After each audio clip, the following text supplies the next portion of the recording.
just wait and see who clicks in, and I'll be right here. Yeah, so I can see all the adverts going up there. But we need the people Yeah, yeah, to yeah. It's only five past, so we'll give it some time. yeah. And so there was another inquiry because I posted it to my LinkedIn, and someone asked if there was a way they could watch it online. So I need to ask the cinema whether they have any opportunity for people to watch online because people are in England, Yes. um, but I can answer that for you. For now, with these kinds of movies, you do separate platforms one at a time. okay, yeah, So we do the DocHouse for 7 days, yeah, and then it will be on BBC on the 9th, yeah, which I think we can't say that yet. That has to be sort of officially announced by the BBC themselves. okay, And if people don't catch it on the BBC, then it will be on a streaming platform for everybody as the final platform. yeah, But if you put it on a streaming platform while it's at DocHouse, nobody's going to go to DocHouse. no, no, So that's the requirement for cinemas, and we want people for this to be a social event as yeah, well. And also, I think it should be experienced in a cinema, not on a computer, on a TV. So for now, the answer is no about online in the UK. But once it's launched on the BBC, it will be on the BBC player for a month. yeah. But we just can't say that that would breach the contract with the BBC. They declare when their program is when it has to be like officially launched from their side. No, no, no. So That's we can just say fabulous. it will be in the future, but for now, the opportunity is Doghouse. Yeah, no, no, that's fine. I will let them know because I'm really impressed that a lot of professional people have taken an interest. So Wonderful. these are my business connections on LinkedIn, and Mm. one of them which is quite senior. And so I've Have it. had a few people connected with me as a result of that post. So people are connecting with me and asking to connect. So I hope that it will lead to something. So it's just not a one-off connection, but that I can start conversations about Mm. Zimbabwe. Mm. But that's great. Yeah. So we've got a few more people. We've got Barbara. Hello, Barbara and Chipo. I'm just going to invite them to speak. Of course. If they want to say hello, just take the mic if you want to say hello, and then you can refuse the mic later on, um, just to say a quick hello. Me or Barbara? Barbara and Chipo, I've invited them. Oh yeah, all the dates are there now, Camilla. So all the dates are there from 14th right up until the 20th. Wonderful. So I wrote them yesterday that it was urgent that they did that. They'd had some problems with their computers, and because it's geo blocked for security reasons, Yeah, and I think that's why we wanted to be limited to the UK and to London for now. yeah. And that's kind of how the system works. But I'm happy it's up and running, so people can book their tickets. Yes, so that's fabulous. That's wonderful. That's I'll have to, wonderful. I'll have to see this on my phone later on because on the laptop it won't let me see. So last night when I checked, Friday and Saturday we're selling quickly. Oh, So good, I'll check later on to good, see good, to good, see good, the good, progress. good, good, Um, good, good, good. on I will this. also do a mail out to my community, academic community interested, um, tonight. But I just wanted to make sure that all the screening nights were available before I did that. But if you say it's up now, I'll do that when we've hung up today, and I'll do some Facebook postings as well. And Yeah, I also contact Miles. What's his name again? Miles Tendai, who is at Oxford, who is a Zimbabwean academic. Um, Blessing okay. Miles Tendai is his full name. Mm. I want to invite him as well. Yeah, I don't know him. Did you manage to speak to Alex at all? Did Alex not get back to Uh, you? I called him yesterday, and I think Chennai is on it as well. So we hope he can make it. Um, If But he can't make it, if he can't make it today, he can make it on on Wednesday. Wednesday, yes, Yeah, definitely. Wednesday. Yes, we just want to, because I am conscious that it might be a few people that are shown on screen, but there's other people that watch that are not on Twitter, that are Mm, not shown on screen. So it doesn't mean that it's a few people. It's actually more, but it's only those that are on Twitter and have Twitter handles mhm. that can be seen. So we've got more people joining. So I think we'll start in 5 minutes. Um, and yeah, so it's really exciting, just seeing the bookings um, coming in, and the interest from just the wider community. So people who don't normally engage with in politics taking an interest. But Um, that's and, wonderful. That's and how it should be. That makes me happy. yeah, and you know, quite large organizations. So I've had quite a few university professors. They Oh, don't really?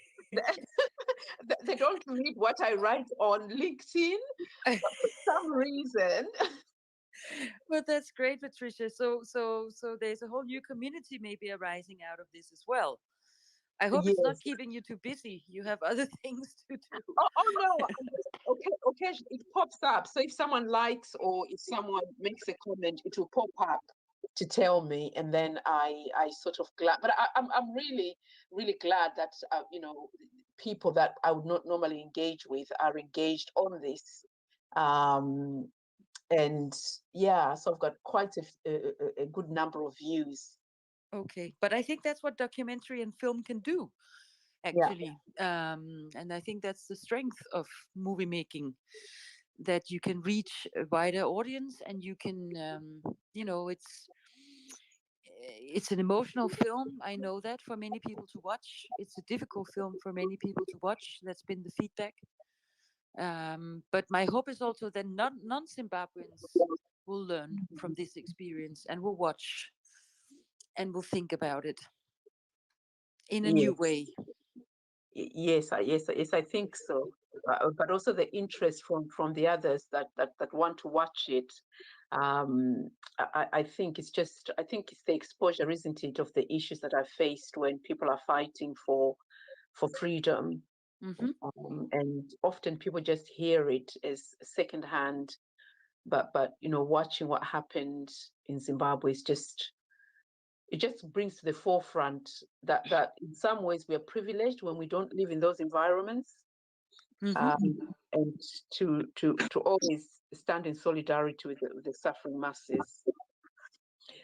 So Chennai is here as well, so I'm going to uh, if you want to speak, Chennai, please just I'll request the mic, and I'll get you to speak. So if I think we need to start, so I'm going to just start off with an introduction. So I do a bit of an introduction. So please bear with me. So welcome to all our viewers to the MDC Alliance UK and Ireland Twitter Spaces conversation, focusing on the President documentary. So thank you for taking the time tonight to join us. My name is Patricia Chinyoka. I am the UK and Ireland Province Communications Secretary, or spokesperson. So before I introduced speakers and co-hosts, I just wanted to take the time to wish you all compliments of the season, and hoping for a better, healthier 2022, taking into account that we've had 2 years of COVID, and it looks like it is something that we are going to have to learn to live with going forward. And very excited to welcome back Makomborero Haruzivishe, who had been imprisoned, and you know, just having him back home from the shackles of Pharaoh is really a huge delight. He's a hero. He did not commit any crime, but he's someone with a desire to free Zimbabwe from tyranny. Bad governance, corruption, and gross human rights violations. And so we're so delighted to have him back home. I also wanted to highlight that there are 6 more cadres in prison since the January 2019 fuel riots.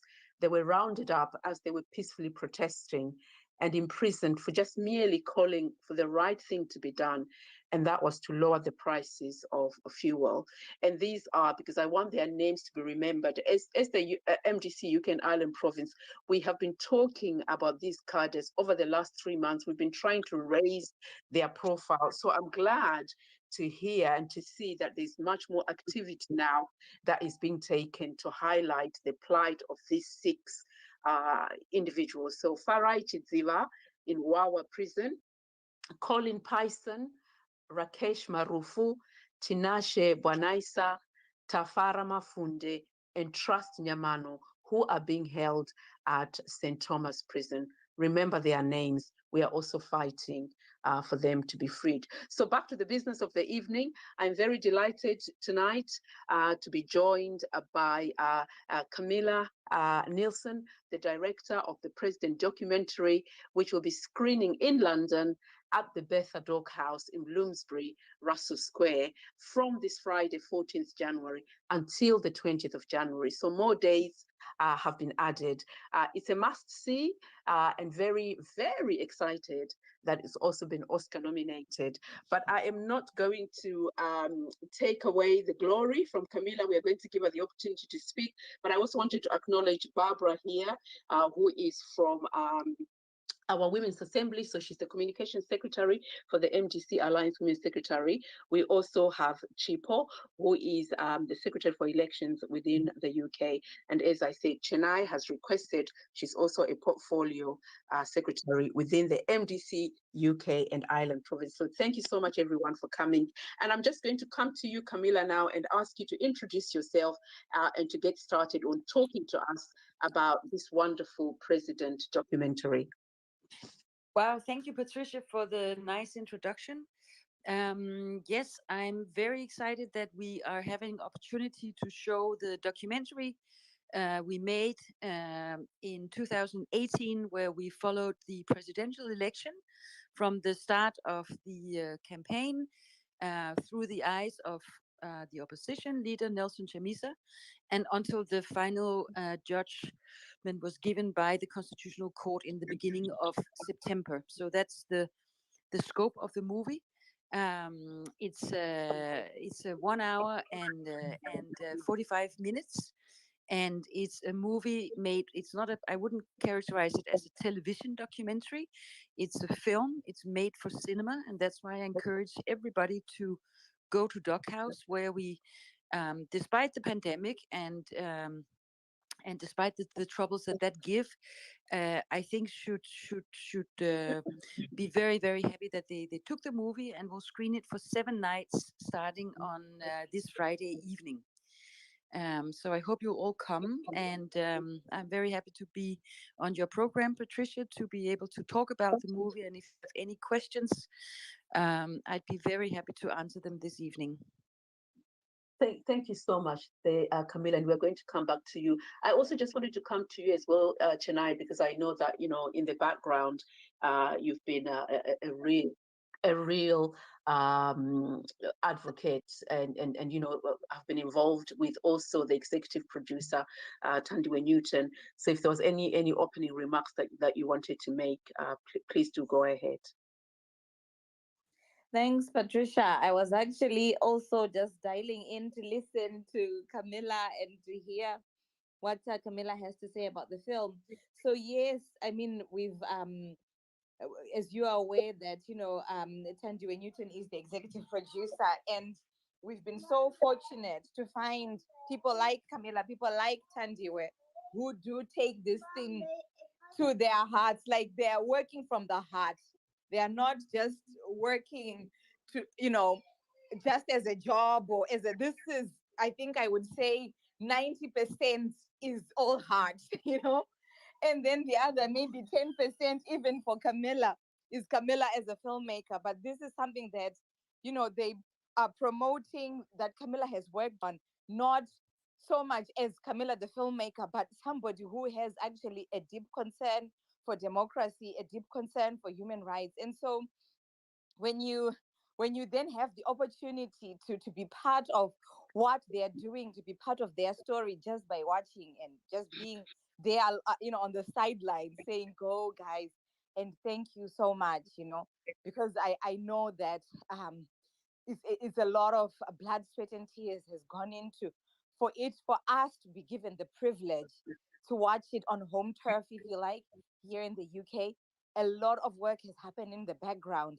A lot of like I said, heart has gone into the process. So yeah, it's an honor and a privilege to be just a part, albeit a small part, of the story in the journey towards democracy for Zimbabwe. Thank you so much for that. And it's so heartwarming to hear that there's a lot of heart that's gone into this, and we'll be looking forward to hearing Camilla speak more about this. But I just wanted to invite Barbara and Chipo if there was anything that they wanted to say in terms of any remarks.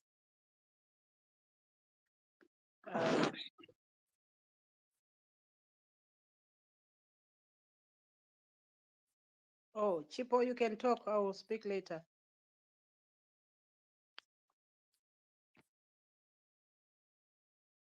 We can't hear Chipo. I think we can see that her mic is moving, but we can't hear her. Oh, okay, I can speak, right. Thank you so much, Pete, for this space, and I would also want to thank Camilla for coming to our space, and also I would like to say it is indeed a great honor. I will speak as a politician. It is indeed a great honor for us as MDC Alliance, and of course our President Nielsson Chamisa, to have someone who is not a Zimbabwe, who does not stay in Zimbabwe, telling our story as it is. Because when we tell the story, the people say it's propaganda, you are lying, this didn't happen, you are overemphasizing, or you are creating a story. So to us, like me personally, I was very happy when I saw this, the just a clip of this film, and then I said, wow, I need to see this, and I'm actually glad that it's coming to the UK, and I can't wait, Pet, to see it, because when it was shown in America, it was like we were there, how the people narrated, how they viewed it, or how they saw the film. It made us like we were there in America. So when I heard that it's coming to the UK, I said, wow, I have to be there, I have to see this film. I don't have much to say, but just to thank Camilla and the other the players on this film for coming up with it, such a powerful film that talks or speaks to the situation in Zimbabwe, especially in the 2018 elections. Thank you so much. Thank you so much for that. So I'm just going to invite you now, Camilla, to talk us through your experiences, what the film is all about, and if there are any questions from anyone on here, please do feel free to ask for the mic, and then you can go ahead and ask Camilla any questions, or if you have any comments indeed to make. Thank you. Sure. Well, maybe I should give the listeners a bit of background of why a Danish filmmaker made a film about this an election in Zimbabwe. And the story is that I actually made a film before President, which is called Democrats, which is a film about the constitution making process, which took place in Zimbabwe from 2011 till 2013. And I was there for 3 years with the same crew as did President, and we followed the writing of the troubled, but in the end successful process of writing a new constitution for Zimbabwe. And I think we had about 300 or 400 hours of footage from shooting there for about 3 years. And that footage we compiled into the documentary entitled Democrats. It was on the BBC back then. Some of you may be familiar with it. If not, I'll make sure that you have an opportunity to see it as well. But the story is basically that the Democrats was banned by then President Robert Mugabe and his censorship board. It was banned in a very, very harsh category. It was labeled not suitable for showing to the public, which we felt was very unfair because the film had screened everywhere around the world. I think it screened at more than 100 film festivals. It won about 30 film prizes.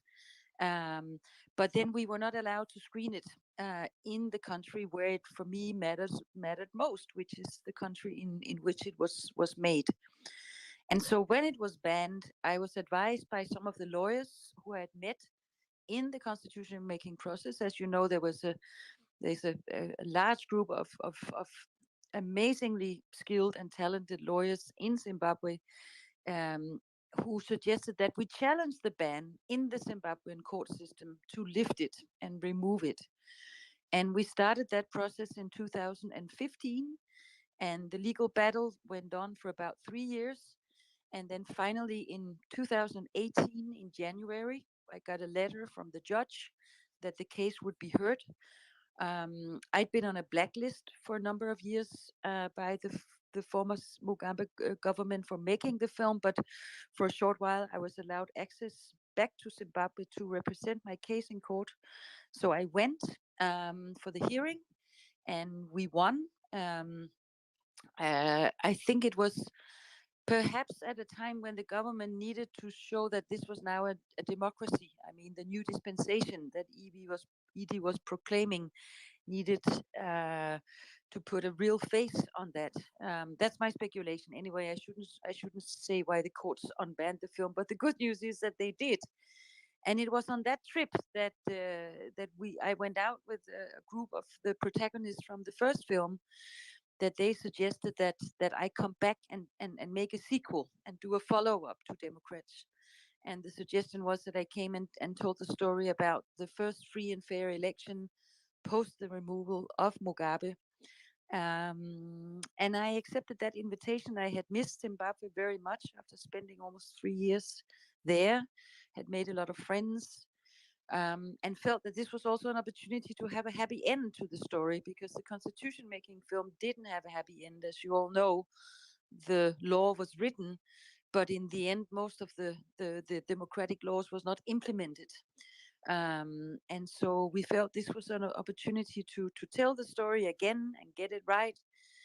And I won't spoil the plot for President for the new movie, but I'm sure you all know what happened, how the election was stolen, and how the court in the end gave the victory to Edie Mnangagwa. So basically that's the story of the film, and that's the reason why I made it. It's been 2 years in the making. It's expensive to make a movie like that, so we've been working and editing and applying for grants and working and editing. And the final film premiered at the Sundance Film Festival in January this year, where it won the award for best documentary. And since then, it's been sort of traveling the world in various film festivals, and now it's time for us to screening it in London. The next step, which is a step that we've been working on for a long time but haven't been successful yet, is of course to be able to release it in Zimbabwe. But there is currently no censorship board that we can apply to. There's no board constituted.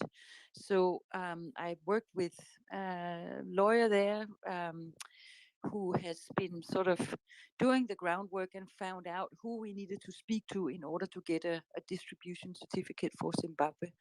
So that process is also in motion, and we are eagerly awaiting the government's response to the film, and are having our fingers crossed that they will not ban the film this time. So that's a bit of a background story about how President came to be. Oh, I was actually on mute. I had begun to speak when I was on mute. Thank you so much for that, for telling us, how it came to be. And just for yourself, the motivation, how can you pass that motivation to others? What can you say to motivate those that probably stand in the sidelines or stand on the sidelines? Because, people should be doing more to get involved and to be more supportive towards the cause for freedom? I know there's a lot of fear, but are there any things that people can do to support? Well, I think, spread the go to DocHouse and see the movie. Spread the words. Tell your friends that this movie exists. I think one thing is to get it screened and seen within the Zimbabwean communities in the diaspora and everywhere around the world.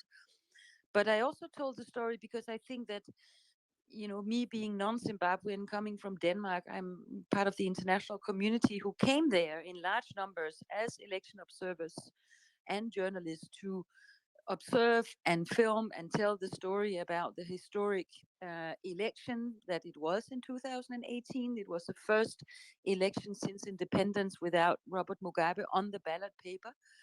And I think there was a lot of hope for change, and doing things differently. And this was the opportunity, I think, the 2018 election to do that.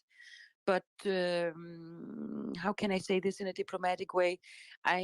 Basically, I think that the international community let Zimbabwe down once again. In the fact that they came in large numbers, they were on the ground as election observers. But when things got wrong and the results were delayed and the results looked muddy or rigged, or things, even to the untrained eye, didn't add up, um, I don't think that they did their job. I think that they realized that this was going to be complicated, and even before the court case was finalized, the observers took the next flight out and took months to write a report about the election, which was also muddy and not very clear. So I think there's also a story to be told here to the international community from my perspective, which is that if we engage, I mean, the question is, one, should we engage in these matters? Is it a responsibility of the international community? I think that can be debated. But my point is that if we decide to do that, if we decide to come to Zimbabwe and put on the West and drive around in the white four-wheel drives and take on the hat as election observers, I think we need to do a proper job. Because if not, what we do instead is that we help legitimize a regime like Mnangagwa's. We help him in his propaganda saying that we won the election free and fair. And if you don't believe me, I can tell you there were international election observers from all over the world coming across our borders, and they didn't raise any red flags. They didn't ring the alarm. So this must be fine, right? And what I saw and what my camera saw during those months was that things were not fine. In fact, things were not fine even before election day itself. There are preconditions for a free and fair election, which are international standards, which we, go to and vote on voting day by here in Denmark, which people vote by in the UK, which is that there needs to be a level field, a level playing field in terms of the media. That was not there. I mean, the Herald were basically telling lies about Chamisa every day on the front page. The opposition didn't have any uh, access to state media, which I think should be fair. There were lots of ballot papers printed, way beyond what's international law in terms of these standards. And I could go on and on and on about preconditions that were not in place. And I think the international community should have raised concerns about that even before the election day itself. That's number one. Number two, when election day happened and there was violence, and also when reports came from the opposition that at 16 different polling stations there were exactly the same results, exactly the same number of votes divided between all 23 candidates. That's a statistical impossibility. Why didn't any of the international election observers raise concerns about that? So for me, the mission here is twofold. One, as a foreigner, I have the opportunity to tell this kind of story, and not be imprisoned, which I think a local filmmaker would have been if they had told the story this way, or it would have been definitely a more difficult situation. So I can sort of use my camera and my storytelling skills to get the story recorded, so we have it for the future for people to see. in Zimbabwe and in diaspora communities, like now we're doing it in London. But I think it's also part of the mission that the international community watches this film and ask themselves the question, did we really make a difference? And if we did, was it a good one? And maybe learn from this, so that if they return in the next election, whether it be 23 or whenever, that we learn from the mistakes, because people are suffering, and Mnangagwa can get away with things that I think he shouldn't. So in a way, I see this more as an act of international solidarity than a filmmaking job to make these kinds of stories, and that's the motivation behind me doing this, if it makes sense. Yes, it does make a lot of sense, and you raised a lot of issues there around how the situation could have probably been salvaged, but also there is the worry. We don't know what stops the international observers from intervening. Whether that is because Zimbabwe is a sovereign state and therefore they are limited as to the powers that they hold. So maybe there needs to be a review in that. And I think that the Zimbabwean government would not allow any changes that might disadvantage them. And also maybe that the work around holding the Zimbabwe regime accountable starts now. So with the international embassies in the country, holding them accountable, so that when we get to the elections, there is room to create the free and fair, credible elections. But I think trying at that particular point when people have been to the polls becomes much harder.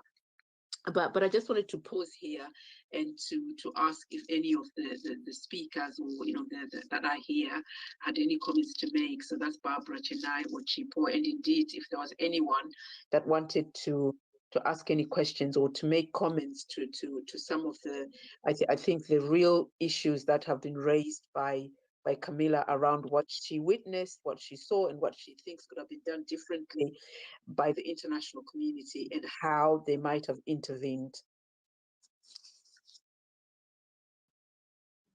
Yeah. Thanks, Patricia. I just wanted to say, like, having watched the film, one thing I will say that Camilla does really well is this kind of being in multiple places at the same time. Because sometimes you get observers who come in and they have a single dimensional view of what is happening. Or you might even be a citizen who was in Zimbabwe at the time, but you missed the other side of what was going on before the elections, post the elections, even behind closed doors. Some of the decisions that we see President Chamisa having to make, even some of the things that even Mnangagwa, the decisions that were happening around that time. So it's incredible that Camilla was able to cover that period in so many different angles. So much of what was happening, how the vendor on the street on the 1st of August 2018, what happened with some of the decisions from the political players on the opposition side. And we see there's a little shall I say, confrontation, as much as you can get, between the late Simon Kayamoyo and kind of the media and what was happening there. So you learn so much about the dynamics of Zimbabwean politics, so much, whether it's a perspective of the opposition or perspective of the current regime. There's a lot to learn, a lot to see that Camilla captured really incredibly. I don't know how. She should tell us how she was able to be in so many places at the same time. I can't imagine the amount of work that went into that. So I would say, just go and watch it with that also perspective of really understanding the political landscape, really grasping how decisions are made, because that will influence our opinions. It influences the types of decisions that we make tomorrow in terms of our democracy discourse. So I think it's absolutely incredible that what Camilla has been able to do. The multiple dimensions of the film are amazing, and just so much to learn from it, so much to see. And like you were saying, like some of the observers, you could see that this observer, maybe they only had a view of one polling station, or they had a view of this. But actually, I would really want them to watch that film as well and tell us what they think really happened. You know, of course, it's post the event, but I think it'll be. I would really want to speak to some of the observers and for them to tell us what they think after watching that film. Some of these things we knew about, we observed, but not everybody had the privilege to do that. So the film brings that privilege of having that landscape view, or a bird's eye view of what was going on.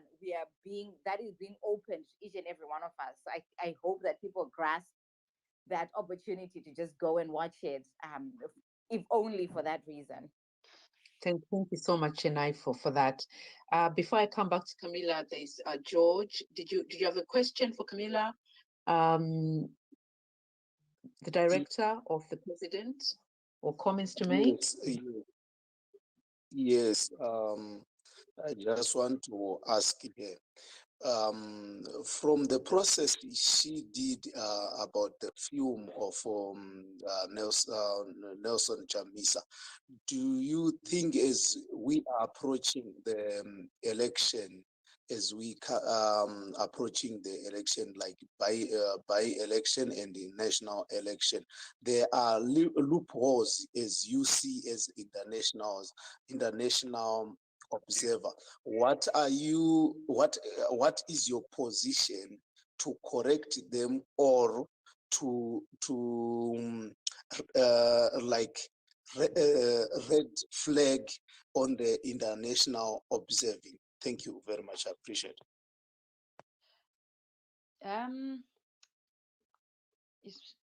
Well, the thing is, I'm a filmmaker. I'm not a politician, and I'm not into the sort of, I was just a witness to something that as a human being I felt was really, unjust.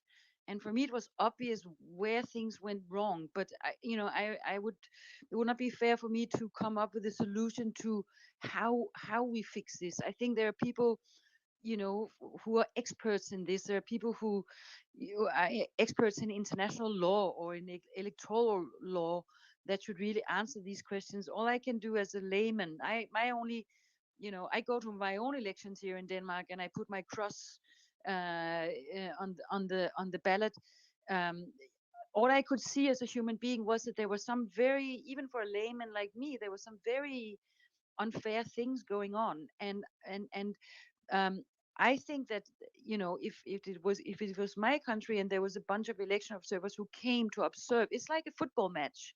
You could say that if the referee is playing for the other side, you don't have to be, a professional football player or even an expert on football to see that that's not fair. And that's why my job, I think, as a filmmaker, as a storyteller, is to document that and get as many eyeballs and ears to listen to that story. How we fix it, I would be probably wrong to give a concrete answer to that. But my point before was that when we go somewhere as international observers to observe, I would think as a layman that if you observe whether things are right or wrong, if you see things that are wrong, you raise your voice. And I don't feel that the voice was raised. I felt that there was a laziness or maybe a hesitation, that things got muddy or too complicated. And Zimbabwe is, of course, a sovereign state. And Mugabe has been talking about, there's a colonial history here that makes things even more complicated, for the British to intervene. It's all part of a big political discourse that's been going on for hundreds of years. So it's a difficult thing. But I question then, why do we go? Because if we go and play the referee and then don't blow the whistle when things go wrong, then in fact we actually help one of the teams over the other. And that's what I witnessed, and that's why I put the film together, and that's the story I'm trying to tell. How it technically would be constructed in a different way for the next time, I shouldn't speculate, but I hope that people who are in this field would watch the film and think about it and think about their role, because they do give legitimacy to a process that was not legitimate by the mere fact that they are there. That's my concern. And the technical part of your question, I probably shouldn't answer because that's not my expertise at all. Um, but like Chennai said, what we were what we managed to do was to tell the story as we saw it. And I heard you say, Chennai, that it felt like we were at many places at the same time. And I really want to give credit also to the fact that, having made Democrats and spent 3 years on the ground in Zimbabwe to make that film, I of course made a lot of friends, and I have a huge network of people who helped me in the process of making a film like President. I work with a big team on the ground who tells me the details of, where is that rally taking place, when does it start, what's the best way to get there, so that I, as a foreigner, can navigate in a way that I couldn't otherwise. And when you see the film, you'll see that there are about 20 credits at the end of the film that are labeled anonymous. And these are all friends and colleagues on the ground in Zimbabwe who have supported me in making this film, whom we can't name at the moment for security reasons. So it's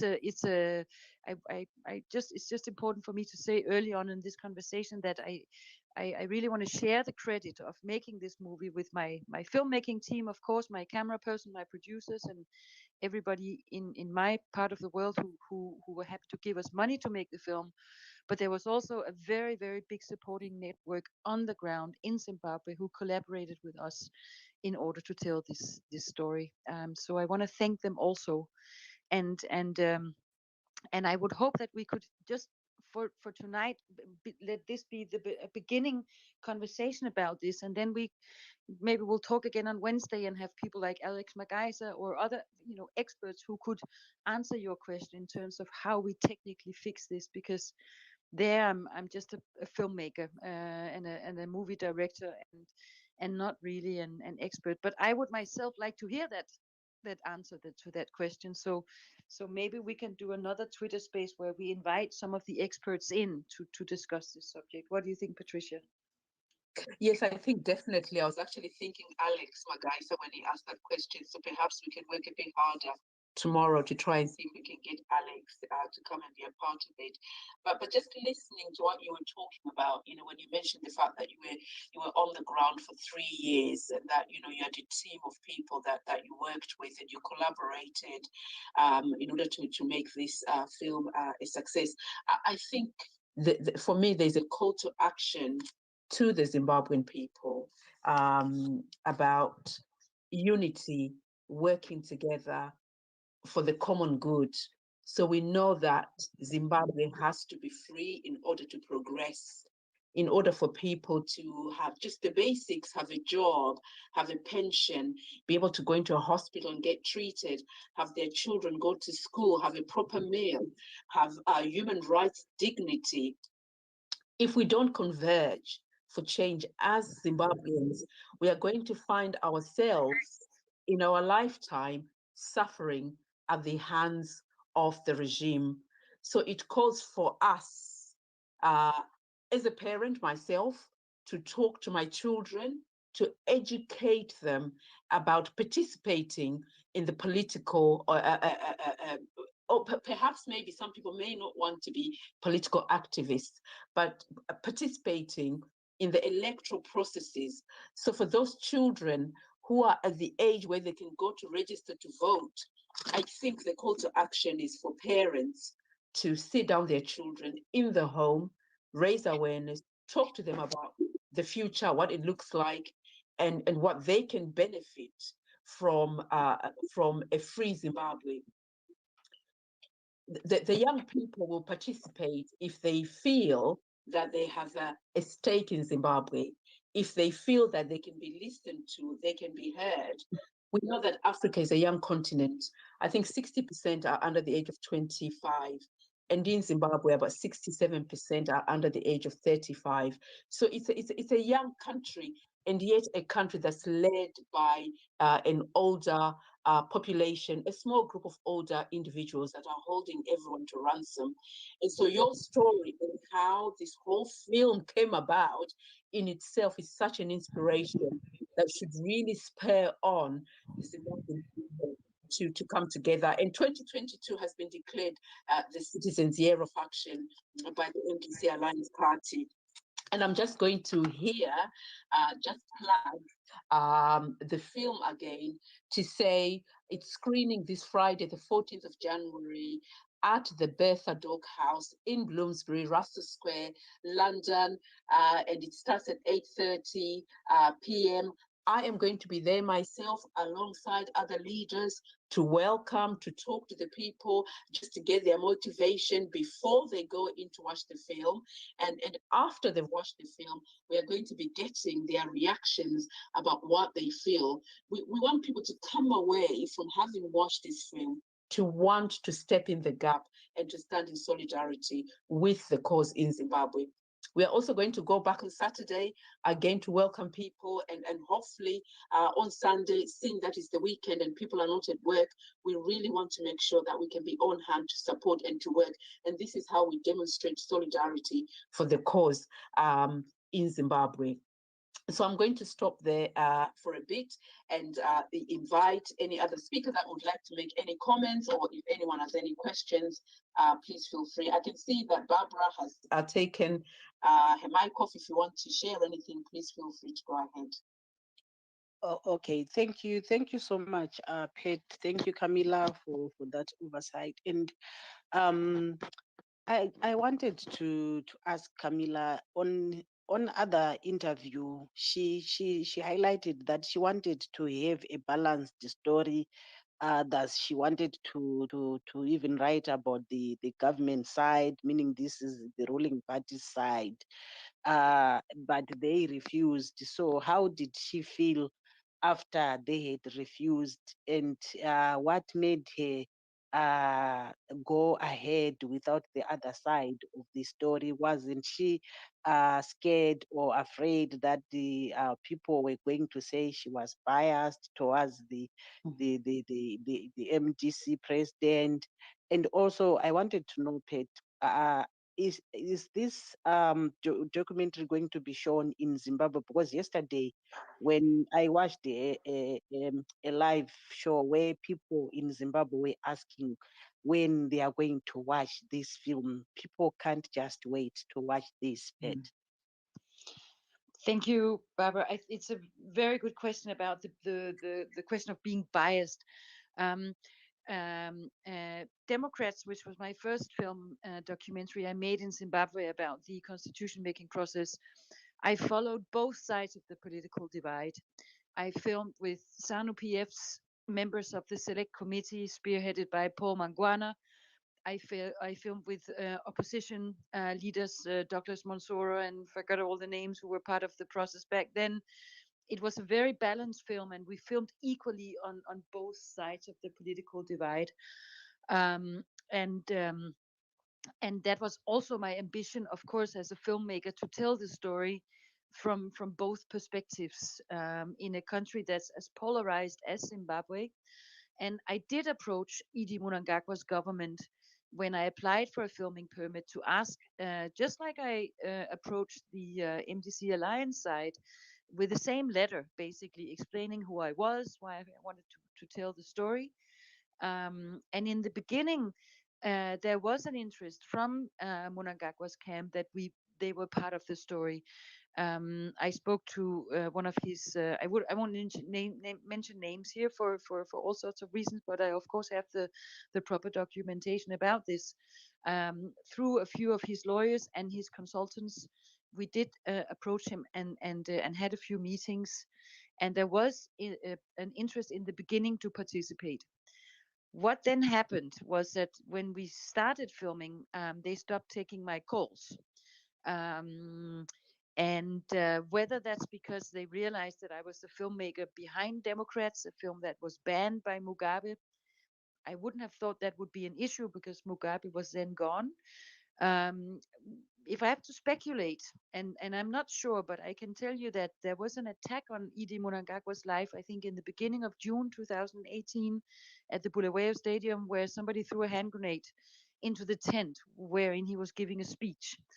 And after that incident, his security details changed a lot, and the openness that he was preaching kind of changed a lot. I could speculate that that might be part of the reason why he didn't want the film crew around. There are, I should also say, scenes and sequences in the film with Edie Mnangagwa. And I didn't have a position in the beginning of making the film that there were good guys or bad guys. I took Mnangagwa's uh, words about a new dispensation and wanting to do things differently, and the country was now open for business. I took that on as you know, a serious um, intention from his side. I didn't start making the film deciding only to film with the opposition, first of all, and I didn't start making the film thinking that anything would go wrong. I came to Zimbabwe to tell the story with an open, objective mind. But very soon, after spending only 4 weeks in the country with my camera, I realized that nothing had changed, really. Watching ZBC, it was the same stories, blaming the opposition for even the potholes in the street of Harare, praising Mnangagwa every moment they got. All the rallies that Chamisa did was kind of very, very scarcely covered. And Mnangagwa's rallies were covered 4 hours before they started. You know, so in my perspective as an outsider, that's not fair. That's not a balanced media landscape. The same thing with SEC. There are scenes in the film, you'll see it, where the various party leaders are confronting SEC that there's lack of transparency and openness in terms of opposition questions, and in terms of even getting a meeting with Mrs. Chigumba in terms of asking critical questions about the process. SANU-PF didn't have that problem. And so I didn't make a film, that was going to be in some way favorable to the opposition. I'm a Danish filmmaker. I don't have an agenda in this politically at all. Why would I? I'm an observational filmmaker. I don't do interviews. I film what happens before my camera, and I put the footage together into a story. And what I saw and what I filmed is the story that's in the film that's now called President. It's been screened in I think 30 different festivals already. If you Google it, you'll see that the New York Times, the LA Times, Hollywood Reporter, I mean many the Guardian, many serious newspapers have seen the film, written about the film, and there's not been one journalist who's claimed that this was a biased film or that I was filming it, for any kind of political gain, helping the opposition. I was just a neutral witness to what went on. And you may differ with me. It's a free world. We have freedom of speech, and I'm sure when we are, releasing it in Zimbabwe, the opinions about the film will be as polarized as the political situation and landscape is in Zimbabwe itself. And that's okay. It's okay to disagree. It's okay to not have the same point of view. The question is how we disagree. Are we engaging in a political debate with words, where we are trying to be nuanced and see and make our position in an articulate way, or are we throwing tear gas and putting people in jail if we don't agree with them? And if we do the latter, I think as a citizen of this world, I am allowed to say that that's not right, and that's what I'm doing with this film. And if people think it's biased in some way, I'm happy to engage in that discussion as well, and have people explain to me then how else could I have told the story. Because like I said, it's an observational film, which means that there's no interviews in it. I don't um, like a journalist have an agenda when I film. I just point my camera to where the things happens, put the story together, and the result is this 2-hour movie that I hope you all go and see. So I don't know, Barbara, if that was a good answer to your question. Yes, it was. Thank you so much, Camilla. Thank Uh, you. I don't know if I can come in, Patricia. Can you hear me? Yes, we can. Yeah. I'd like to thank you, Camilla, for being the director of such a amazing movie, amazing film that I've also watched, which is so emotional.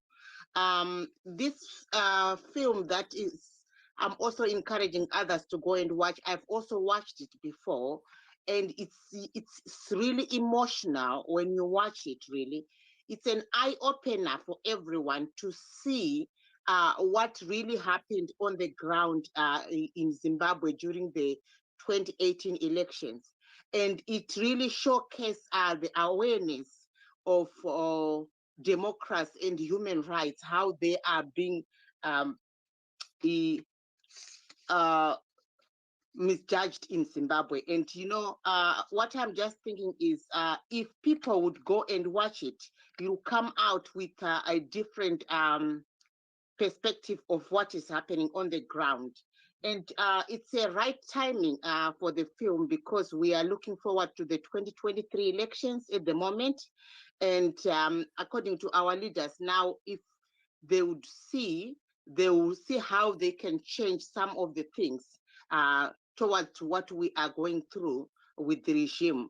I'm so happy for what you have done. You have really done a good job on this film. And like what my other colleague was saying, that you were at different places some at the same time, which was really crucial, because some of the observers, when they go to do their jobs, they are in the hotels. They stay in hotels in the comfort zone, and they don't even go to the underground routes to see exactly what is happening on the ground, to observe the rigging methods, the rigging tactics that will be happening, the intimidation of the civilian and the voters, and also the abuse of the human rights that will be happening. They don't even see all those things because they will be in the comfort zone. But as for you, you chose to leave the comfort zone and really do the right thing. And honestly, I think if we all the observers, all of them, if they go into 2023 for the next elections with the same view that you have, with the same passion that you have, I think we will have a real change in Zimbabwe. And if everyone would speak out the way you have done, it helps to raise so many voices up, and things might also change. Thank you so much for the wonderful job. Really, I really appreciate, and I will urge everyone to go and watch the film. It's really an emotional one. Thank you. Thank you so much. I've got a few speakers on. I think they might want to ask questions. So there's Olive, there's also Clemens, but I was going to come to you, Camilla, first, and then Chennai, and then Olive and Clemens. Well, thank you for the compliment. And obviously the timing of the release of this movie is, if we had released it in 2019, we were still editing back then, but if we had released it back then, it would have been watched and forgotten. I think the timing is good now, because then it would have been dying under the news about the pandemic and so much other news, and that politically and in every way people have short memories. So I think it's right to start this debate now, so that if there are changes to be made and lessons to be learned, there's ample time to fix things before 2023. And I hope that now we're talking within the Zimbabwean communities and making an awareness about the screen at DocHouse, but also I'm encouraging non-Zimbabweans to go and see it, and the reason for that is also the crisis in democracy is not just a Zimbabwean issue. When we were finishing the edit of this film in January last year, the events at the Capitol in the Washington D.C. was taking place, and you had a Donald Trump there who was claiming the same things as Chamisa was about ballot rigging and observers, problems with observers, etc. I mean, if you took some of the claims that Donald Trump was making against Biden, they almost was an exact mirror of the claims that Chamisa was making against Mnangagwa. The difference was that Chamisa had proof of this, that he presented through Tabani in the Constitutional Court. And the court, in my opinion, then didn't give a fair ruling. In America, the bucket stopped with the courts. The institutions in America are still relatively independent and free. So whatever evidence that Trump thought he had, that he was throwing at the courts, was rejected. There was not a thread of evidence. And I think, in Hungary, there are similar issues. I've been, receiving messages from Serbia, from I can't even remember off the top of my head all the different countries that where an audience who has seen the film has written to me and said, "Wow, this is what's going on in my country as well." So I think it's a Zimbabwean story, but it's also a global story. It's also a universal story about the importance of democracy, about the sanctity of the vote, the right for people to vote free and fairly. And if we lose that, things go bad very, very quickly. And I think that lessons are also for us to be learned in more well-functioning democracies like in Scandinavia, where I'm from, where I hope will learn the lesson that what we have, we need to cherish and we need to nurture and we need to take care of it. Because if we don't, you can lose it all in a flash. And then it takes a long time to rebuild. And this is, I think, what you're talking about, Patricia, that if, and this is one of the big admirations I have for the Zimbabwean people, that after so many rigged elections, after so much um, cheating, or at least not 100% security that things went free and fair as they should, people still line up at 5 o'clock or 6 o'clock in the morning. I mean, I saw old ladies, who had walked kilometers to get to the voting station to cast their vote, and that there's still a desire to do that. There's still a will to do this. People are having lives that are difficult enough without having to go to a voting station and cast your ballot. People need to feed their kids and send them to school and make money. And so the fact that there's still a will and a desire to create a lasting constitutional democracy, for me, is so humbling as a foreigner, as an outsider. And I think that's been my gift in making these films and in engaging in these projects, is that it humbles me as an outsider, as a foreigner, to see this kind of resilience and hope and keep pushing for the better. I think it's a story about not just democracy, but about the beauty of humanity itself. And that's a quality that we sometimes forget. And you are based in London, many of you, and I think you all live, relatively good lives compared to some of the compatriots back in the ground in Zimbabwe. And I think we need to remember this and be in solidarity and stay on their side, so that one day it was worth it for this old lady to walk 5 kilometers and in the baking sun for 6 hours to cast her ballot, that it was worth it, that she did it for her kids and for her grandkids, and for the future of Zimbabwe. So it's much more for me than just the journalistic election story. It's about both the brutality of humanity, but also the beautifulness or the beauty of humanity, and what we can do in communities when we stick together and forget about race and colors of skin or geography or where we come from. It's not about that. It's about making a better world for the next generation to come. That was maybe a little bit of an emotional answer, but it's kind of how I feel about the Zimbabwean situation, and why I keep going back, and why I keep wanting to make work there and tell stories. Thank you so much for that, Camilla. I think it's right and good to be emotional about these situations, and I really like it when you talked about let's not see color. We are one people. It's about inclusion and embracing the different diversities that we all bring. But I'm going to go to Chennai and then Olive and Clements. I think we're going to be finishing at 9 o'clock because we've got another Twitter space on Wednesday. So we'll finish at 9 o'clock tonight. So Chennai, please go ahead. Yeah, I'll make it quick. Thanks, Patricia, and thank you, Camilla, for that kind of, yes, emotional but very very apt speech that you said just now. So one of the things that why I am going to watch it again is, when you have hindsight, I want to dispel the idea that, it's a documentary. So sometimes people think it's a documentary, that it will be boring and you fall asleep or whatever. It's very thrilling, actually. And why I want to go and watch it again is I want to revisit the characters. Because don't forget, when everything that happened in 2018, there are people that were even on the MDC Alliance, the Monzoras of this world, who Mm, also played very important parts at that time.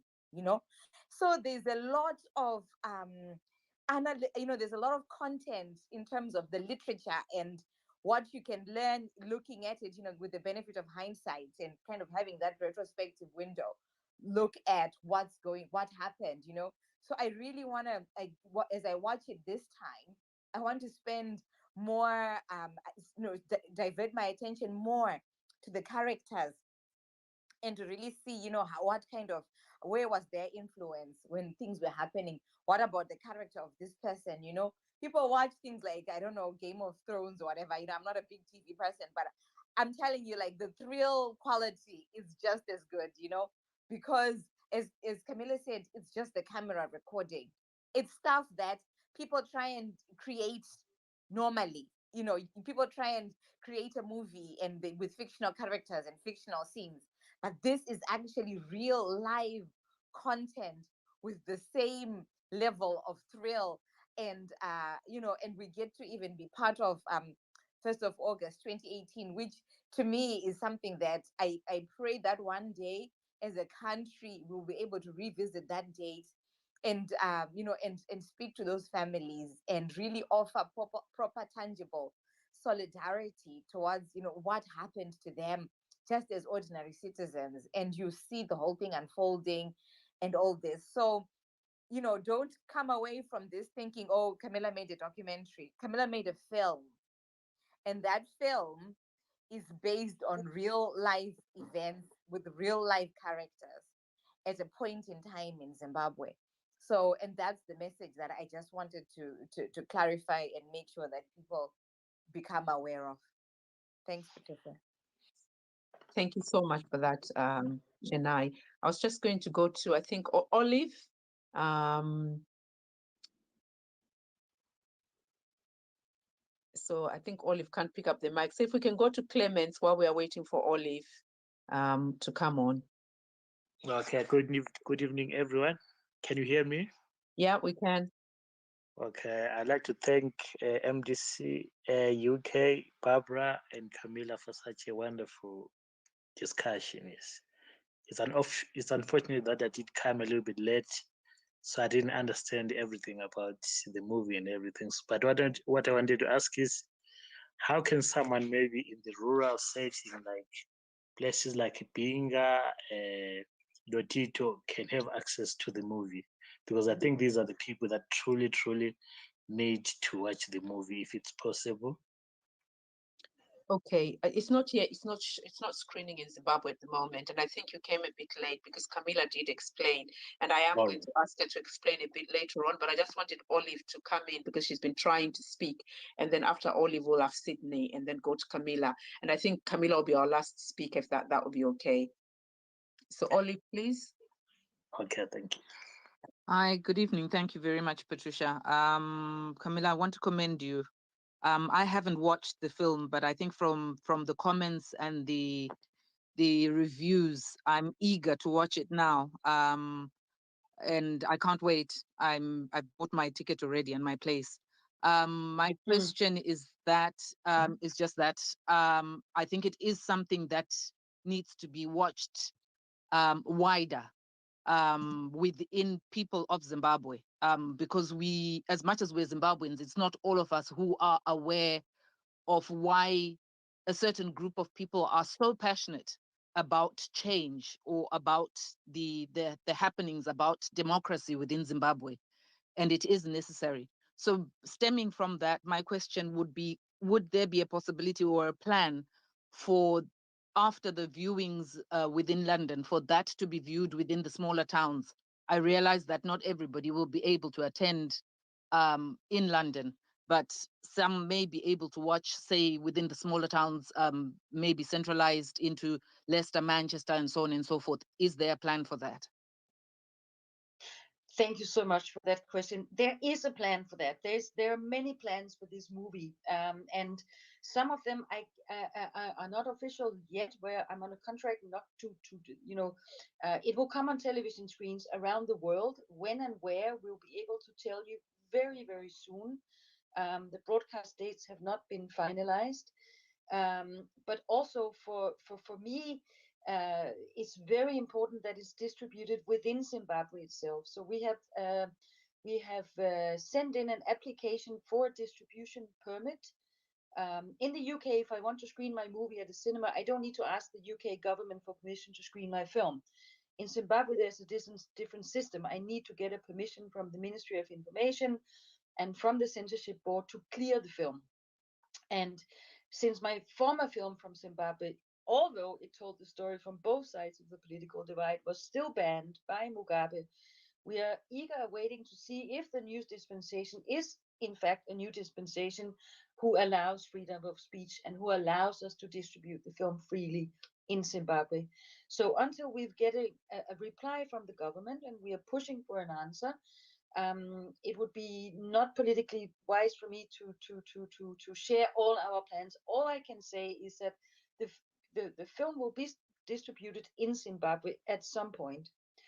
It will also be free for Zimbabweans to watch, because every time one of you buy a ticket or we sell a poster or any kind of money comes from the making of this film, it's not much because it's a documentary, it's not James Bond, but whatever little funding we make, or if we win an award or something like that, it goes into ensuring, we're calling it the Robin Hood distribution methodology, which means that that this film will be distributed in Zimbabwe for free to universities, to schools, through NGOs, whichever way we can reach the people. So that's, for me, the screenings in London and in the US is kind of icing on the cake. In a way, the real agenda is to make sure that every Zimbabwean on the ground in Zimbabwe have an opportunity to say it. And it's a matter that's very close to our heart, and I can say that the ball is in motion, but I won't disclose here for strategic reasons exactly how it's going to happen until we've heard back from the government whether they will give it a green light to go. But I can tell you that within a month or so we have more answers that we will be able to share publicly, and I can't wait to do that. In terms of the other diaspora communities, there are plans to screen it on the SABC, and I think that network can be watched from within Zimbabwe. That will exclude maybe some people in Binga who don't have electricity or have a television network, but we also have strategies for circumventing that. Right now, you can say the journey of a movie like this is that it premieres in cinema in major capitals, which is the stage where we are at now.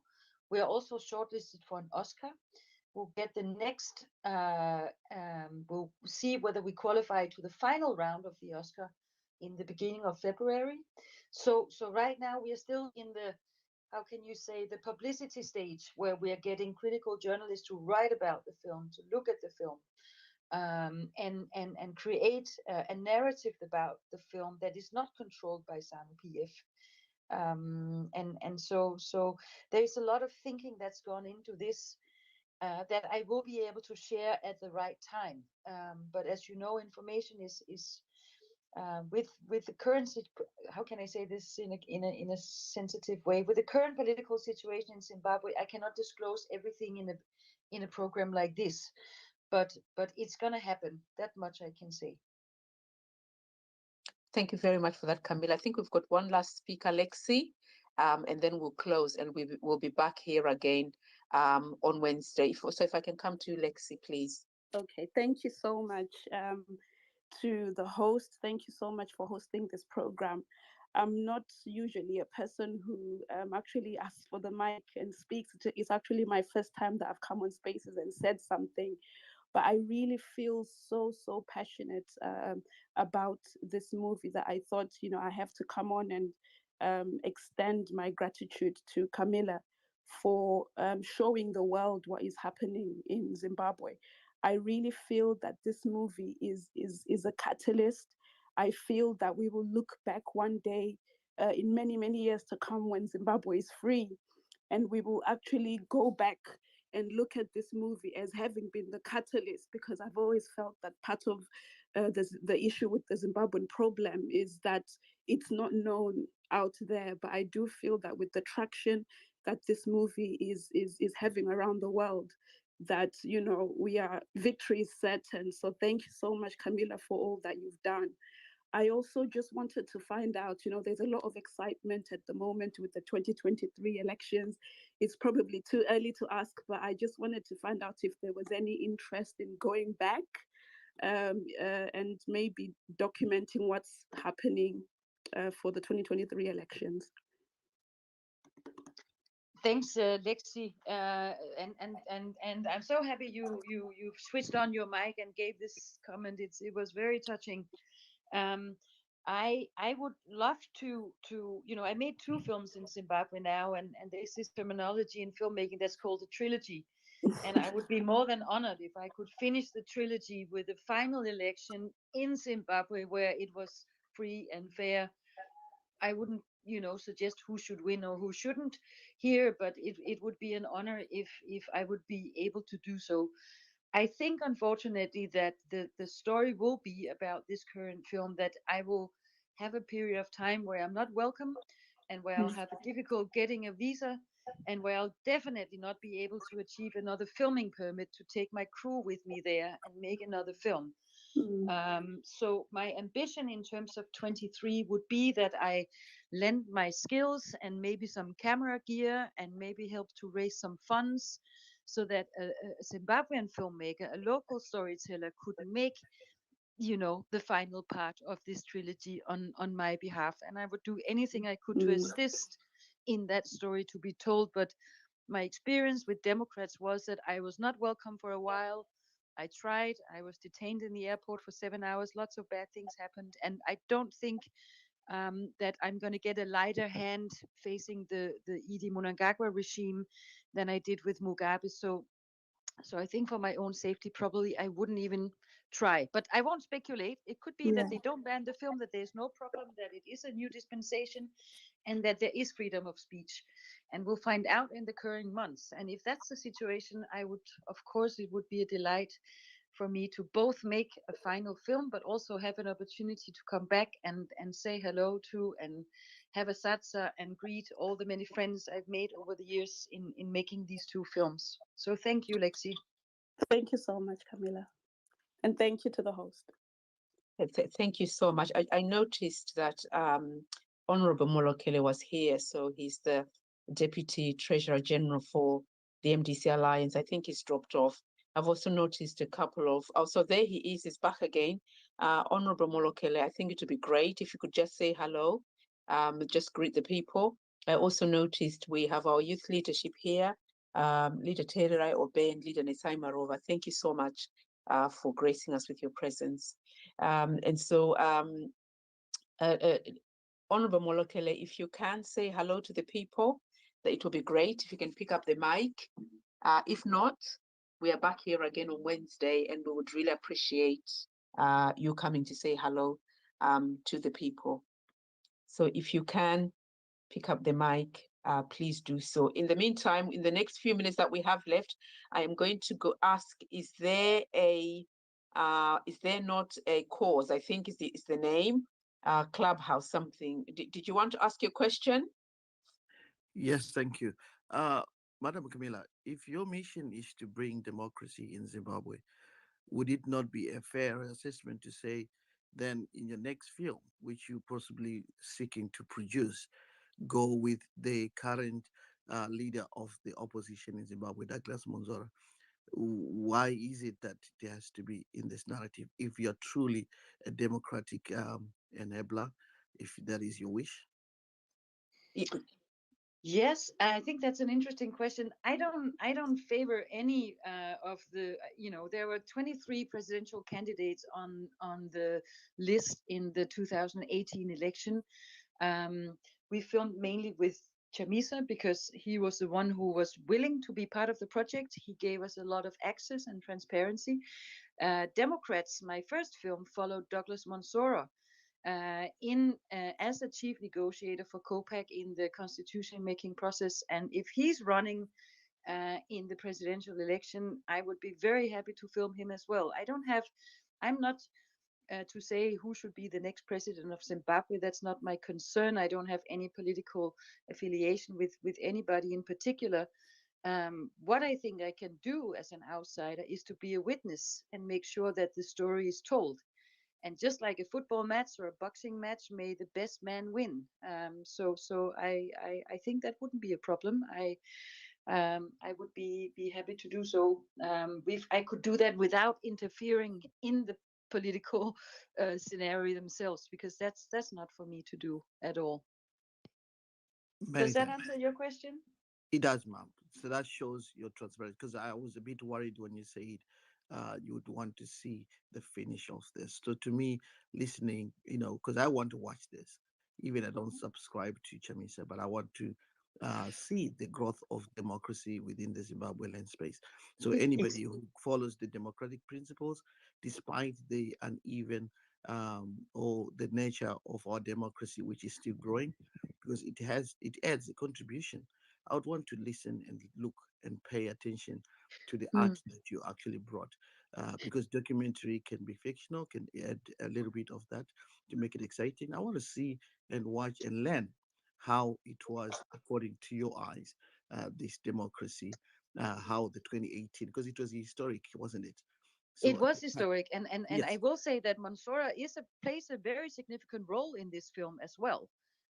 He was I think he was still the Secretary General of the party at that time.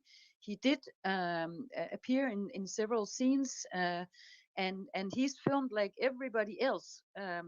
It's an observational film, which I maybe didn't take enough time to explain how that works. It's not based on interviews, so I sit down with Chamisa and make a lot of interviews, and I don't talk to anybody else. I filmed where the action was, where the narrative was, where the story was. When Mansoura had business to go and meet with SEC, I went with him and filmed him meeting with the Electoral Commission, etc. And I would do the same, in all fairness, and not favor any candidate in particular. That's not my role. My interest here is that I think we live on one planet, and I think out of all the different forms of government there is, to my knowledge, at constitutional democracy is still the best route we can take. And may the best man win in this context, as long as it's free and fair, as long as it's democratic. It's all good.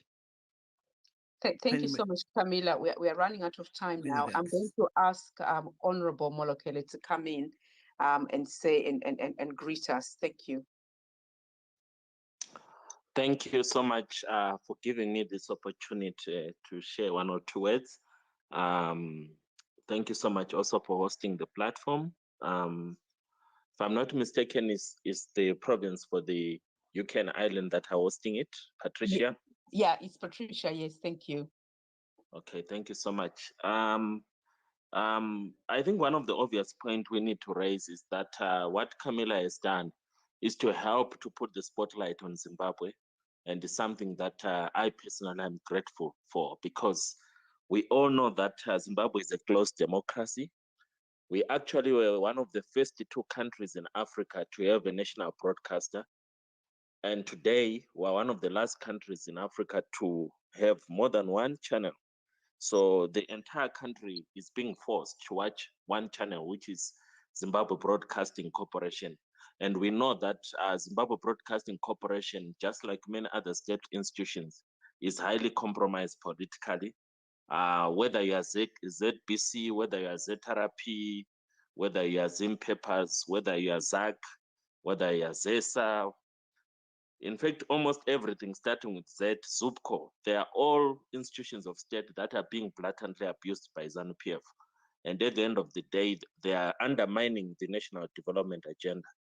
And telling the Zimbabwean story is very difficult when you've got only one broadcaster in the country for television, which is ZBC. So this documentary, which is now a award-winning or nominated documentary, is a very important step in terms of telling the Zimbabwean story, not just to Zimbabweans themselves, but also to all other people who are interested in the Zimbabwean story. We know that we've got neighbors in Botswana, in South Africa, in Namibia, we've got neighbors in Mozambique, in Malawi, and Zambia who are heavily burdened by a refugee crisis from Zimbabwe, of which South Africa is the most affected at the moment.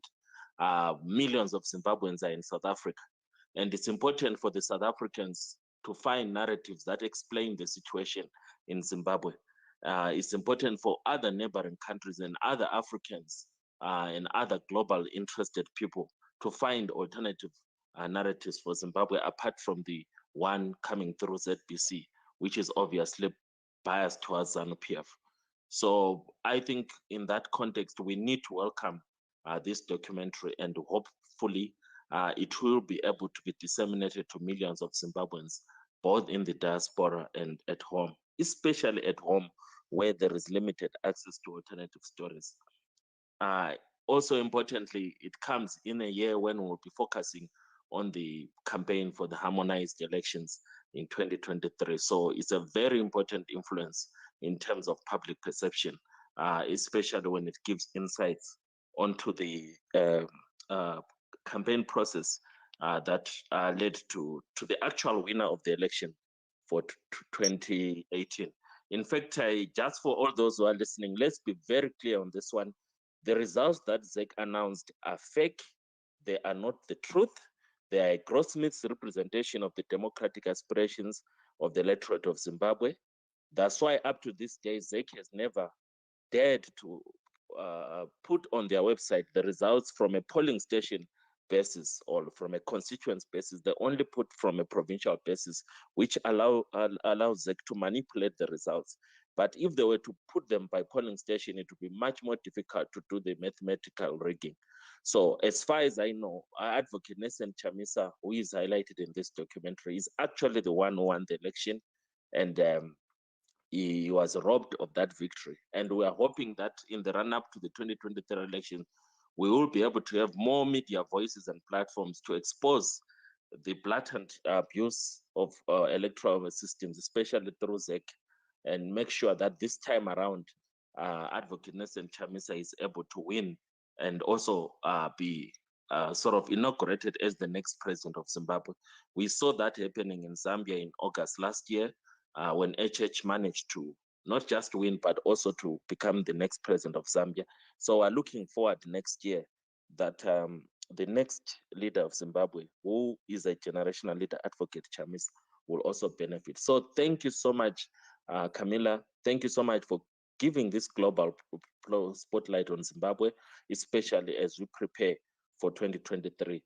Zimbabwe desperately needs more people who are going to give it a spotlight, especially from a media point of view, because its story is an underreported story, and where it's reported is a biased story. And as MDC Alliance, you may have noticed, we are also doing our best to come up with alternatives, including Change Radio, and hopefully we'll have our own television station before the elections start.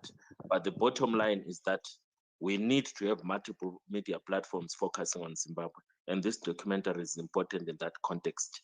Thank you so much, and I want to encourage everyone who is here to make sure that they help to highlight this documentary and help to put it under so that it can trend, and also more Zimbabweans and other people who are interested in Zimbabwe may also be able to watch it. I personally have not yet watched it, but I've been reading reviews and I'm looking forward to watching it with excitement. I came across Camilla on two or three or four occasions while she was recording it in some of the meetings that I attended when the documentary was being done. So it's good to know that her hard work has now been recognized with all these nominations that we're seeing. And we look forward to the next documentary that she will do. Just one comment earlier on about the so-called leader of the opposition of Zimbabwe. I really need to make it clear. The Honorable Douglas Monzora has not been tested by the electorate of Zimbabwe. He really needs that opportunity, starting with March 26 by-elections, But more importantly, next year in the presidential election, he needs to prove his mental. We cannot just call people official opposition leaders because ZANU-PF has endorsed them. We need the people of Zimbabwe to endorse people with this status through electoral process. So I personally don't recognize Honorable Douglas Monzora as the leader of the opposition of Zimbabwe. Neither did I recognize Honorable Kupe as the leader of the opposition because they were never given that mandate by the people of Zimbabwe. And I do not recognize Advocate Chamisa as the opposition leader also because Advocate Nielsson Chamisa is not the opposition leader. He is the actual winner of the elections. So the opposition leader is supposed to be Emerson Mnangagwa, who was helped to win the election through manipulation of the results. So let me stop here for now because I talk a lot, but thank you so much for giving me the opportunity to talk. Thank you so much. It's nice that you call in. I remember when you came on board as you became the spokesperson, right? Or you worked in with press around the campaign. Is that correct, Fortune? Yes, I was only appointed spokesperson in June 2019 after the Gweru Congress, and I served as the spokesperson for almost a year, and then I to ask to produce. Right. It's nice to hear from you. I know we are wrapping up, Patricia, but if I just may say one final thing, because I think it's been a wonderful conversation that we've had, and I think one of the points that have been made over and over again is that this is an opportunity to help highlight and put the Zimbabwean situation on the map and into the global narrative. And so as a filmmaker, it's been very difficult for me to get the cinema to even show the movie because the assumption was that there wouldn't be any people who would come and watch, and who cares about an election that happened 3 years ago. And I've been fighting to say that this is not just about an election in 2018. It's a universal story. It should matter to everybody. So now that they kindly took on the movie for a 7-day run, if you who have been in this program this evening have friends, family, people in the London area, whether Zimbabwean or not, if you could be a kind of an ambassador for us and take people to the movie, take them by the hand, and make sure that they go and watch this movie, we can actually, with these screenings, start a bigger conversation that can create a momentum towards the next election. I would like to see this just as the beginning of a larger conversation, but we need people to go and see the movie and watch it and discuss it. And the only way we can do that and get the opportunity to continue to screen the movie if there's people in the cinema and not empty seats. So I know it's a bit of a drag in the middle of a pandemic, but it's very important that people go. So if you found that this discussion was interesting, that the movie sounded like something you would want to see, please invite your friends, your family, tell everyone about it, because my mission is also to say that a Zimbabwean story is relevant to everybody, and especially to the former, in the UK, the former colonizer, that we have this debate. But the only way we can have it if people come to the theater and watch it. So if I may ask one thing of all of you who spend time here this evening, is that you help us advocate the film, let people know, spread the word, and also kind of prove the assumption wrong that there is no interest in this particular type of story. That would be for me a personal. I would thank you personally all if we could all be participating in that. So thank you. Thank you so much for that, Camilla. And also thank you very much, Honorable Molokele, for correcting the position that a previous speaker had mentioned on here. And we don't recognize Monzora either as the opposition leader. We don't recognize him in any capacity. I just wanted to quickly acknowledge some of our own leadership from our province. So we have Leader Fiona Madani, who is the Vice Chairperson. We have Leader Model, who is our organizing secretary. I think he's going to speak. And we also have Leader Helena, who is the province's Women's Assembly Chair. And so I'm going to go in the order of Charles was going to speak next, and then Chief Shoshe, and then Leader Model. And I think we're going to then bring it back to Camilla and wrap up, unless Honorable Molekile has a final word that you would like to say, because we are back here again on Wednesday, highlighting the film. So if we can start with you, Charles, please. Thank you. Thank you so much, host, and the co-host for hosting this very productive conversation on here. Can I also take this opportunity to thank Camilla for, telling the Zimbabwean story to the world. I think this is going to make a big difference. However, let me also call out one previous speaker who was trying to misinform the people on this space by mentioning that in this documentary there was some fiction and also, being told according to Camilla's eye. I think this is malicious. This is a documentary which was taken by a camera, and there is no lie, there's no fiction about this documentary. That is for starters. And secondly, I find it very troubling for someone to have several accounts, and because this person is known, he then goes on to use a different account, and you can tell the voice tells, the voice shops him out, and this is Padare, and we know him on productive spaces like the Citizens Initiative. They try to come in and disrupt all the activities and all that. We know them, and it is very unfortunate. This is somebody who has got nothing to do with Zimbabwe, who is trying to show a Zimbabwean story to the world. And we try and, try and insinuate that there was some fiction, this was Camilla's eye.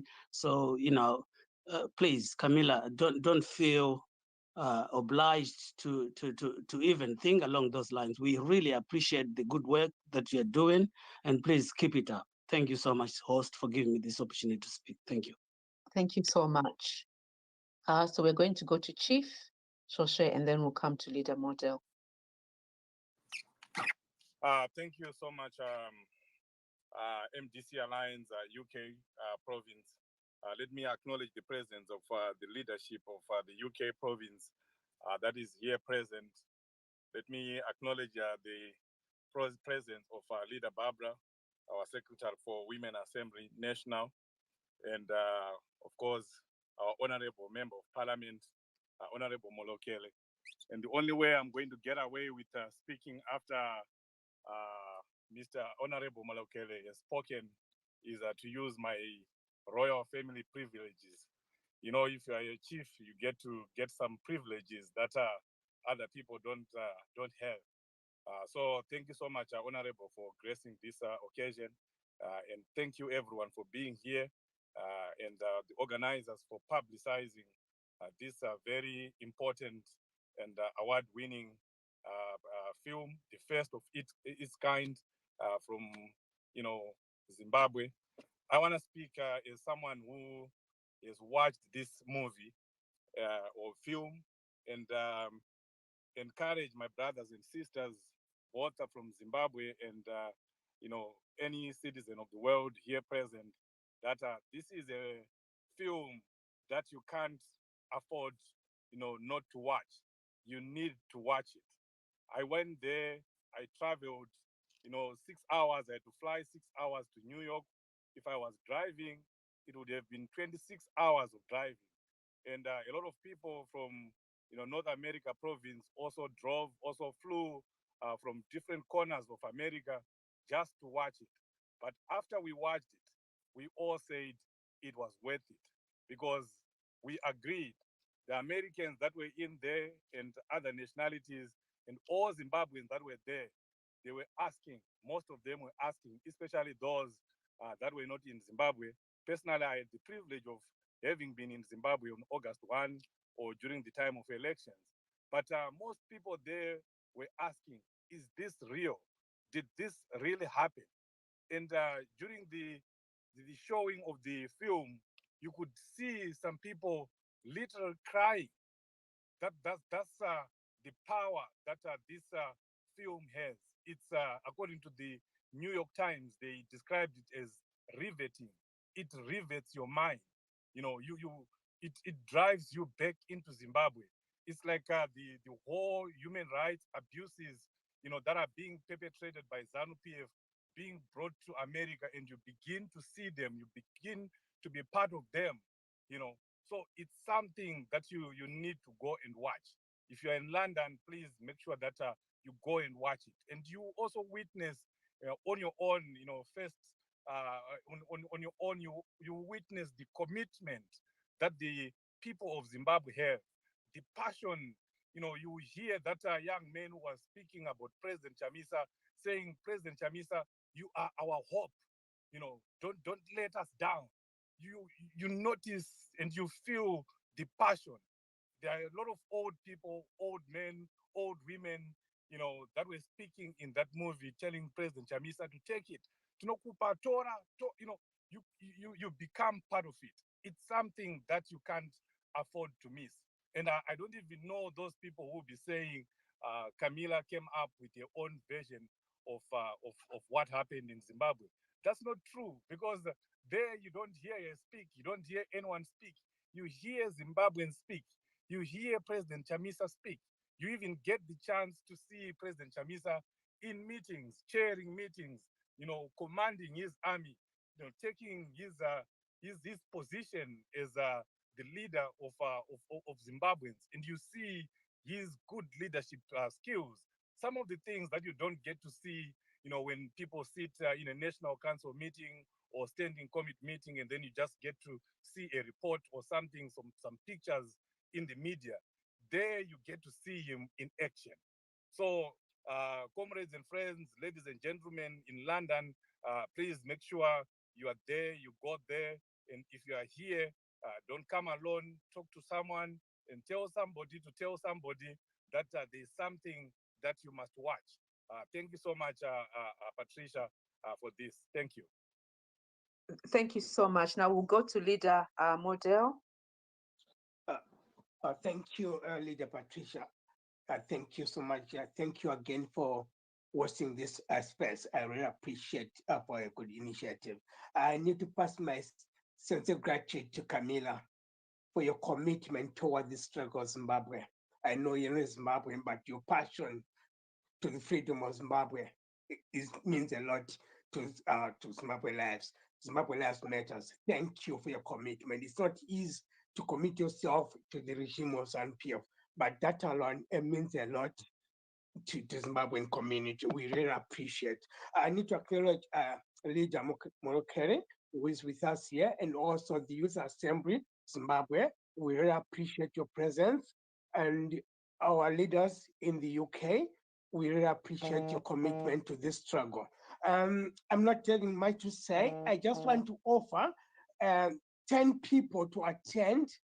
If please, if you want to attend, contact Leader Patricia. I'll give them money for the tickets. Those who are willing, who cannot afford, I'm passing 10 tickets to Leader Patricia, who will pay back to you. So please contact Leader Patricia after this this pass or tomorrow, and then I'll liaise or arrange with Leader Patricia so that you get your ticket. So please, I'll offer this for the passion of Zimbabwe. Soon together, we'll get our freedom from the regime of ZANU-PF. Thank you so much, Camilla. I really appreciate your support to Zimbabwe freedom. Thank you so much. Thank you, Leader Patricia. Thank you so much, Leader Moda. That is really, really amazing. Thank you for that big donation. It will be definitely put to good use. I think I'm now adding more people when we should really be finishing. So if I can ask Kanya and Leader Mateo to speak last, please. And I won't allow anyone else. And then we'll go to Camilla and Leader Molokele and close for tonight. So Kanya, please go ahead.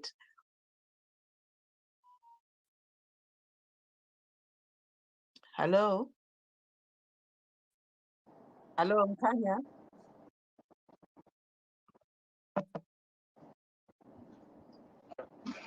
Hello, Okay, good so evening. shall we go to... Hi, good evening. Can you hear me, please? Yes, we can.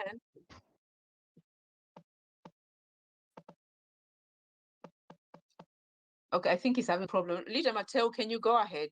I don't think that he's going to be able to speak. Thank you, Leader Patricia, for giving me this opportunity to just say a word. I would like to recognize our DTG and all the leadership here. And I feel so much touched, especially with Camilla, because, you know, people might say what they want to say.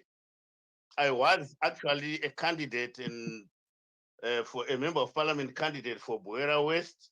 And, you know, the things that are in that film are exactly what is on the ground, are the things that I personally witnessed. And whoever wants to fool themselves and give another narrative they are just wasting their time, because the people of Zimbabwe have made a decision. The people of Zimbabwe standing with President Nielsson Chamisa. And I want to say thank you so much for sharing this with the whole world. With the whole world will now know the truth, because unfortunately, previously, whatever used to be happening in Zimbabwe would be narrated differently. But now, this time, Camilla, you've done us proud. You've said the truth. You've brought out the whole truth as it is, and the whole picture of Zimbabwe is now quite clear to anybody who wants to listen, anybody who wants to see for themselves. So thank you. I just said I want to come up and say, Camilla, thank you so much. Thank you, Patricia. Bye. Thank you so much for that. And I'm just going to now come to you, Camilla, and then we'll end with Honorable Molokele if he has any closing comments. Just your closing comments, Camilla. Thank you so much. Yeah, well, I think we will be talking again on Wednesday, and we'll be perhaps having some interesting guests who were in the film. I think we're trying to speak to Nukulega Sibanda, who has an important role in the film, and if we're lucky, even lawyer Tabani Mofu, who represented Chamisa in court. So you know, Wednesday is even closer to the opening night in London, and we can continue the discussion that we took tonight.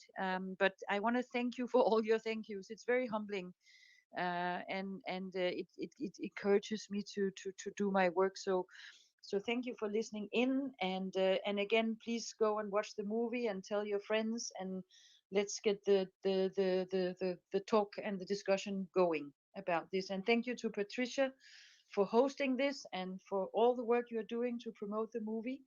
I also want to thank Tandiva Newton, who is our executive producer, who has done wonderful work in terms of communicating this story to, she's been on The Daily Show, and she's been on CNN, and she's tweeting about this film, letting everybody know what happened. So it's a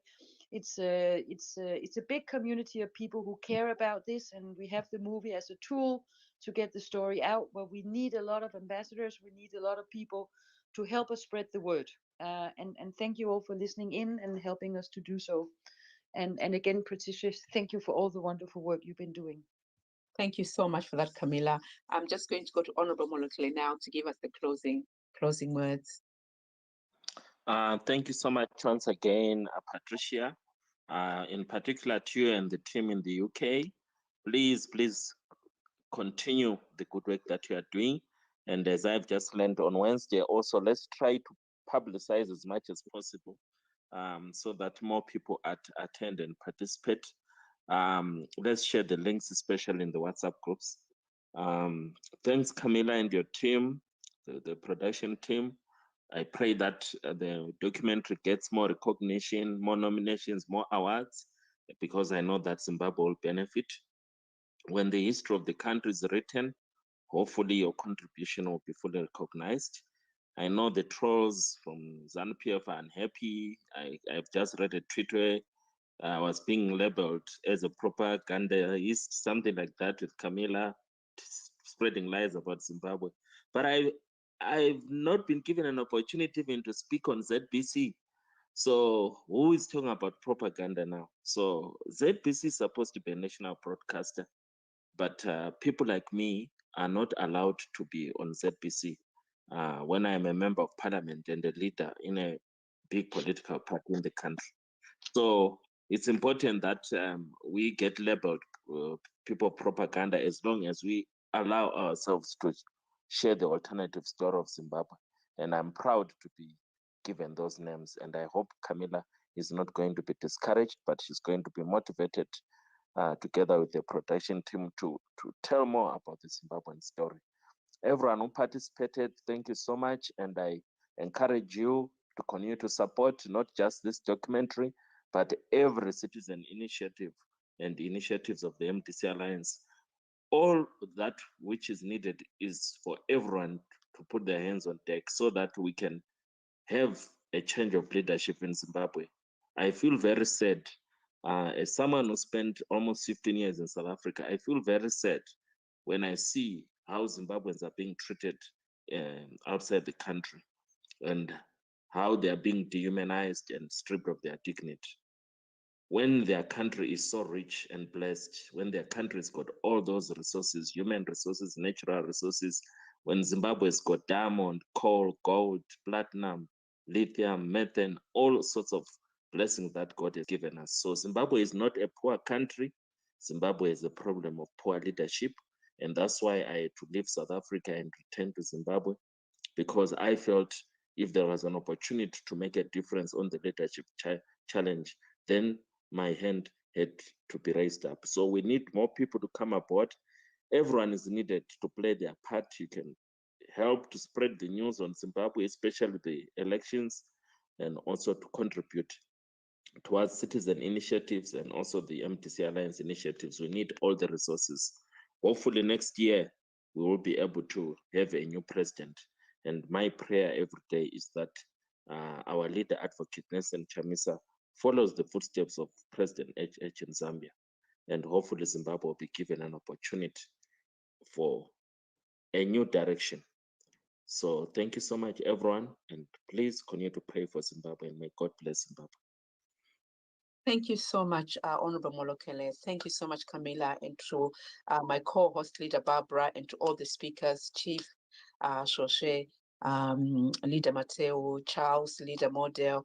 I'm even forgetting the names, Leader Chipo. Thank you so much, everybody. God bless, good night, and see you on Wednesday night. Bye-bye.